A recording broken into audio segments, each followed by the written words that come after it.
My brother from another mother, Adam Curry. How are you, sir? Glenn, twice in 1 week. I don't know what's happening. I know. It's crazy. Well, I have such a long list of things to talk to you. By the way, that podcast is off the charts. Off the charts good. It was a lot of fun, and you're a very gracious host. Your staff is so wonderful, and really, I think we could just talk, without cameras or microphones or anything. We just talk anytime about anything. I love it. I know, and we don't necessarily agree on everything, but that's totally cool. I mean, I find you a smart, reasonable human being, and I learn something from you every time. Anyway, one thing that we didn't get to in the podcast, which, by the way, Adam Curry is the podcast this weekend, wherever you get your podcast. Tomorrow, also on YouTube, and BlazeTV, it's already there. The one thing we didn't get to is something that I just can't figure out in two directions. One, if 15 years ago, 20 years ago, we would have said, yes, and spokespeople from the Pentagon have verified that aliens are circling the planet and tracking our nuclear sites, and we even have a piece of alien technology. That would have been a big deal.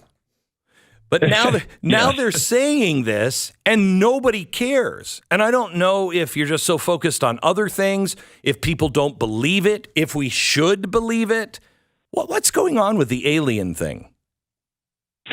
Oh, well, it's interesting you say 15 years ago, because that's literally about the timeline when I started with No Agenda and when I started looking into conspiracies, so-called conspiracies. And I really decided pretty quickly that I'm not a conspiracy theorist, I'm a conspiracy therapist. And I did a lot of, I was living in the UK at the time, and I was very into, aliens and the tall blondes and the grays and all of this stuff. Yeah. And I flew to places to meet people who would claim to, know an alien, and I never got any confirmation whatsoever. And you're right.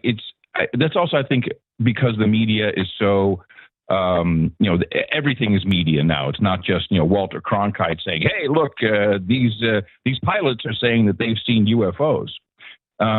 So I have looked into this, and there's part logical explanation, and then there is, of course, a conspiracy that goes along with it. And what we've seen since, I think, 2014 is a lot of radar images, the Tic Tac. We've seen radar images from submarines where things appear and then disappear. And we've seen actual footage, they say, from fighter pilots and Navy and Air Force pilots recording these things, doing things that are way beyond technology, at least that we know of. Well, this technology actually has been discussed openly. And again, notice that the footage we're seeing is radar footage. It's not cameras that are taking a picture of this thing flying and at unbelievable speeds, going under the water, etc. It's radar footage.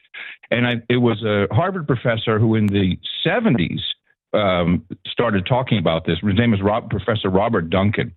What this really is, this particular phenomenon, which I can speak to, they're directed energy weapons. And I'm not talking about laser beams that melt you or anything, but much more like a laser pointer in the sky, and they excite the electrons in the atmosphere, so this ionization that takes place. And this shows up on radar. And this is military technology that was created to make a fleet appear all of a sudden. So the concept was, you make all these ships appear all of a sudden. Our adversary, wherever they would be, would see this, would get their fighter planes in the air and go off and try to attack them. Then they disappear, and then we would come in from the other directions and attack that flank. It really is nothing more than that. It's really good technology because it actually leaves radar traces. It's almost like a laser pointer in the sky. And if you think about that Tic Tac, like you're the cat in the fighter plane, you look at your radar, you see this thing, and it goes whoop, under the water and all over the place, and it does things that seem impossible. Now, the conspiracy part of this is something called Project Bluebeam. Have you ever heard of that? No. So Project Bluebeam, the idea, and this developed over time as well, is that this very technology would be used to create the voice of God. And it could be used two ways. One, to bring the whole world together, New World Order, everybody all focused on one thing, which would either be the common enemy, the aliens are coming, or the voice of God, which you can use the same technology to create sound waves, which would bring a message to unite the world. And I'm pretty steadfast in believing that this is what this is about. Now, why people aren't freaking out about it? There's so much to freak out about. No, I know. But people are obsessed with Target. Yeah, I know. But Target versus alien life that is here seems I would tip the scales towards the alien life thing.